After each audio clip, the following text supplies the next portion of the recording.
여러분 안녕하세요. 부동산 부두칠성 김하인쌤입니다.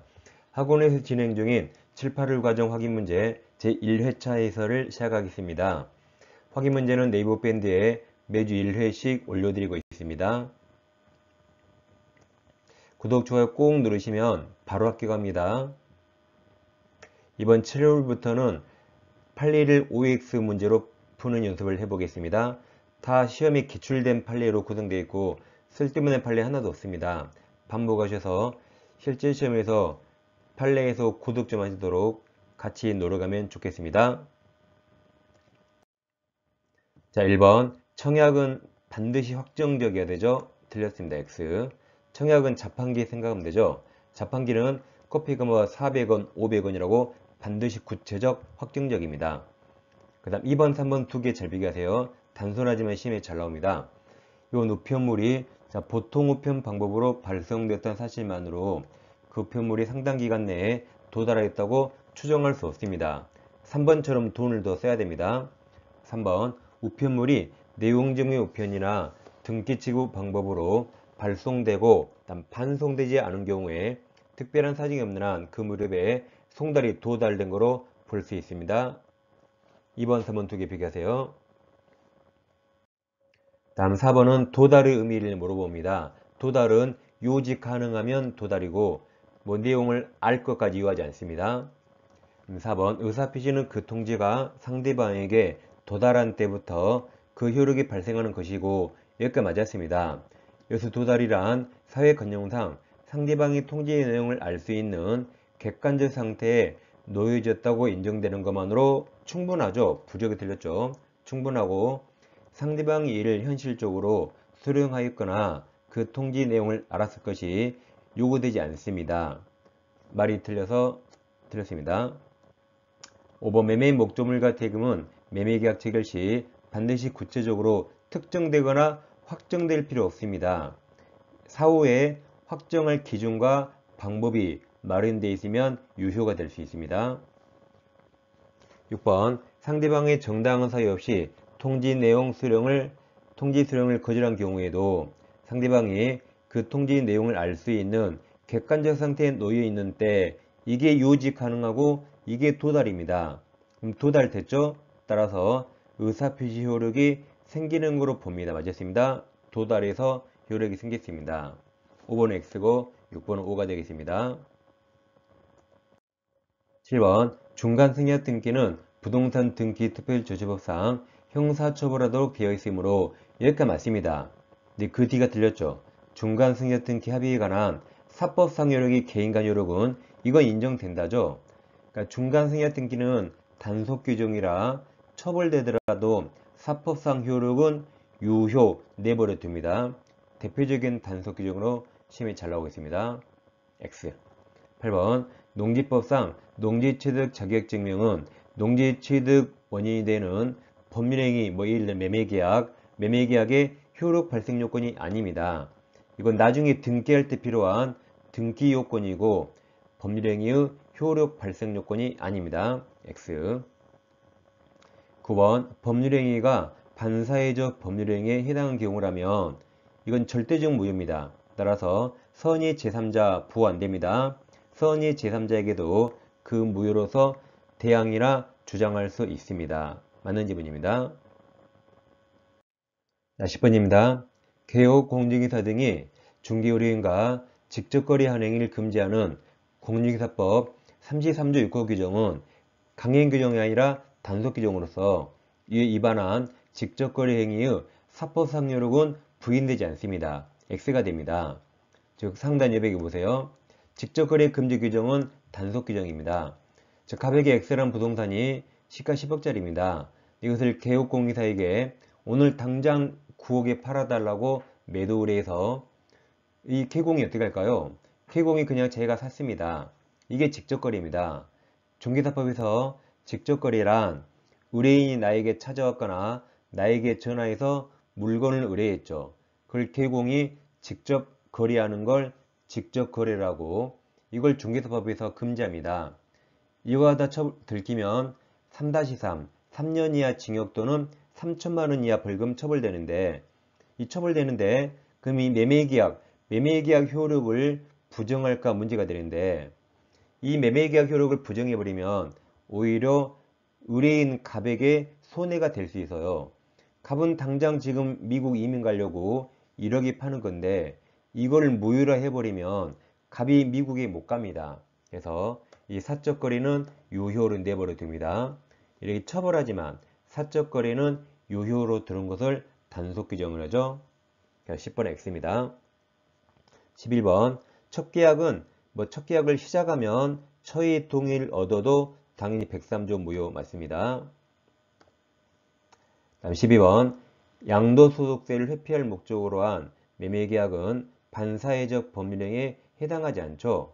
조세는 103조 무효 아닙니다. 다시 보세요. 이제 이걸 꼭 우리가 외워야겠죠. 반사회적 법률행위로 무효가 아닌 게 있습니다. 먼저 이 103조 무효가 아니면 당연히 이행했더라도 불법원형 급여가 아니게 되는 거죠. 먼저 강제집행의 심이 제일 잘 나오고 강박, 통정허위 표시. 이 허위 표시는 108조 무효지만 103조 무효가 아닙니다. 일단 명의신탁도 부동산 실명법 무효이지만 103조 무효가 아니에요. 방금 보신 양도세 등등 조세도 103조 무효 아닙니다.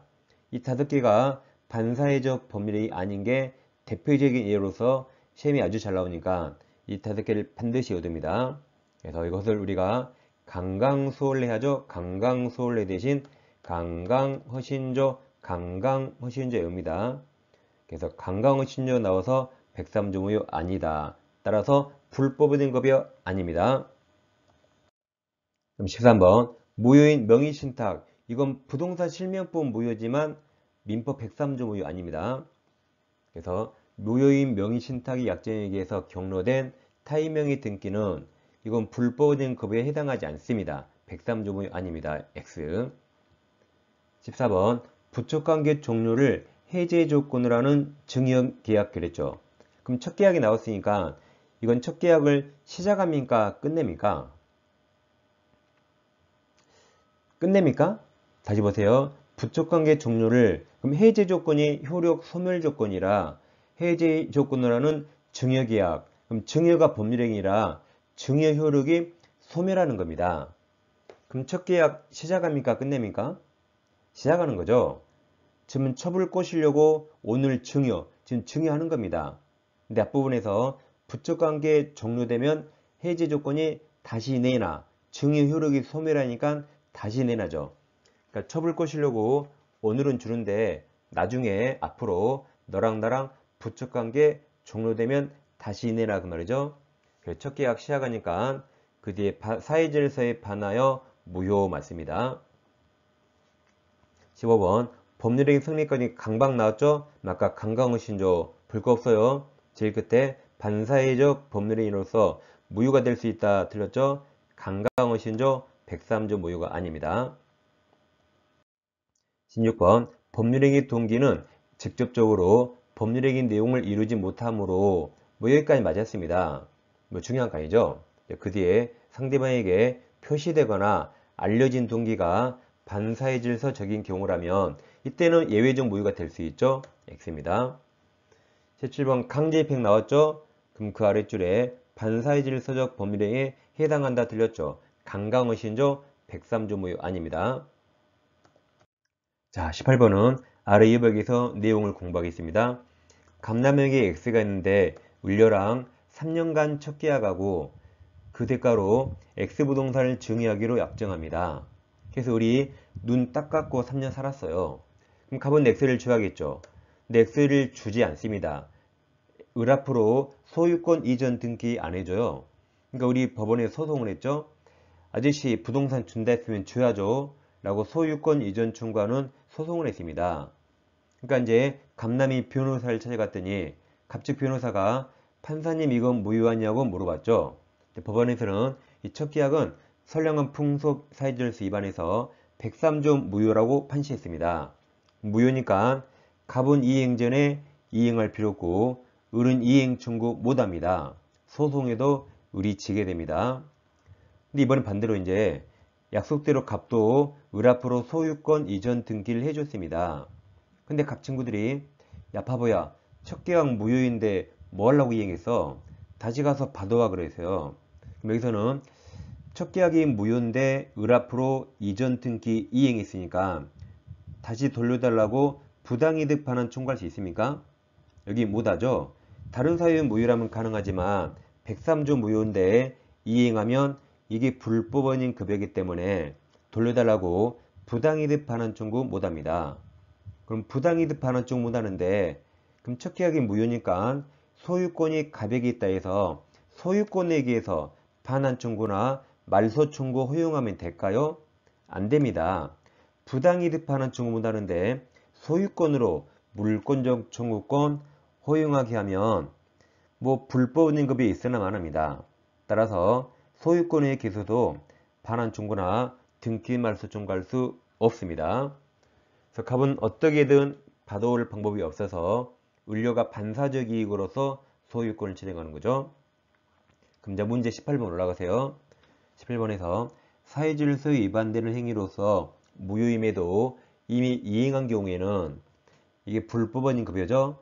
따라서 부당이득 반환을 청구할 수 없을 뿐만 아니라 소유권의 기수도 반환 청구할 수 없습니다. 그래서 맞았습니다. 이것도 전원합의체 판례라 아주 중요한 판례니까 반드시 잘 기억해 주세요.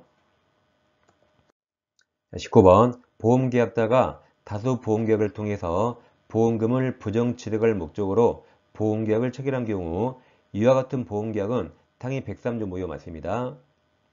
20번 이미 매도된 부동산을 알면서도 매도인 비명에 적극 가담 나오면 그냥 무조건 103조 무효죠. 제일 끝에 103조 해당한 데서 맞습니다.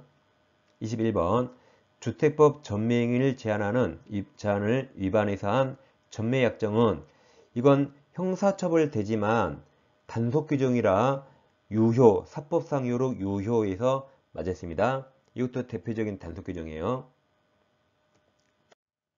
자, 22번은 아래 이어박에서 내용을 공부하겠습니다. 갑에게 X가 있는데 을이 갑에 대한 도박 채권자입니다. 그래서 갑이 도박 채무자, 을이 채권자인데 갑이 돈이 없어요. 그래서 이 부동산을 팔아서 갚아야지. 근데 도박 채권자가 또 부동산을 잘합니다. 그래서 도박 채권자 을에게 X부동산을 팔아달라고 대리권을 수여했습니다.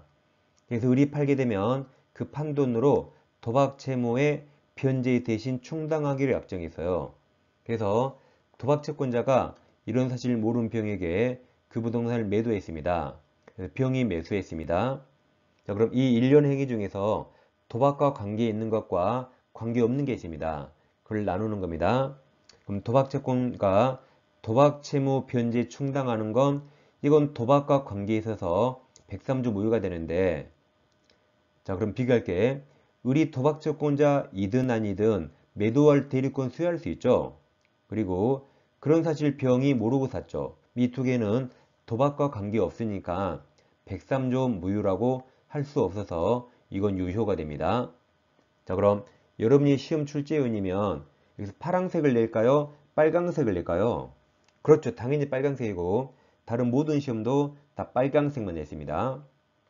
그럼 22번 보세요. 도박 채무 변제를 위해서 채무자로부터 부동산 처분을 위임받은 도박 채권자가 그 부동산을 제3자에게 매도한 경우 그 제3자가 도박 채권자를 통해서 그 부동산을 매수한 행위를 뭐라고 했죠? 매수한 행위는 그 제3자가 계약 당시 위약된 사정을 알지 못하였다면 반사질서 법률행위로 무효라고 할 수 없다죠? 그래서 X가 됩니다.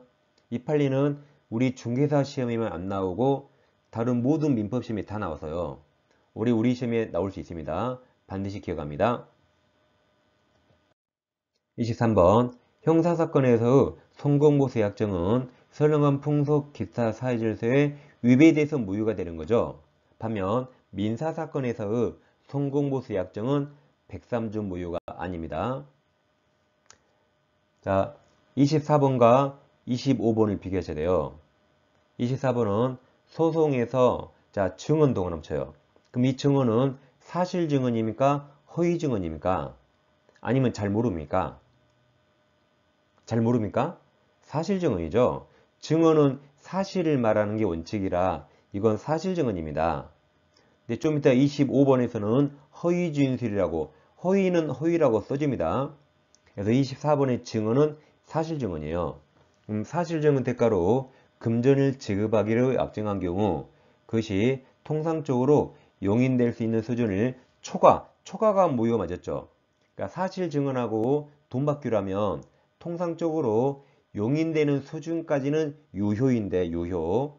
그 수준을 초과가 무효입니다. 그래서 맞았습니다. 그럼 25번과 비교합니다. 이제 수사기관에서 자신이 잘 알지 못하는 내용에 대해서 허위 진술이 허위라고 써집니다. 허위 진술 대가로 작성된 각서에 기한 급부 약정은 그 다음 말이 중요하죠. 그 급부의 상당성 여부를 판단할 필요가 없이 무조건 이건 103조 전부 무효입니다. 맞습니다. 근데 아까 24번은 사실 증언하고 뭔가를 받기로 하면 상당적으로 용인되는 수준까지 유효인데 그 수준을 초과 무효입니다. 근데 25번처럼 허위 진술하고 뭘 받기로 하면 상당성을 따질 필요 없이 전부 무효입니다. 자, 이렇게 7월부터는 중요 판례를, 기출된 판례들을 OX 지문으로 계속 연습하는 과정을 갖겠습니다. 자, 다음 주에 더 찾아뵙겠습니다. 감사합니다.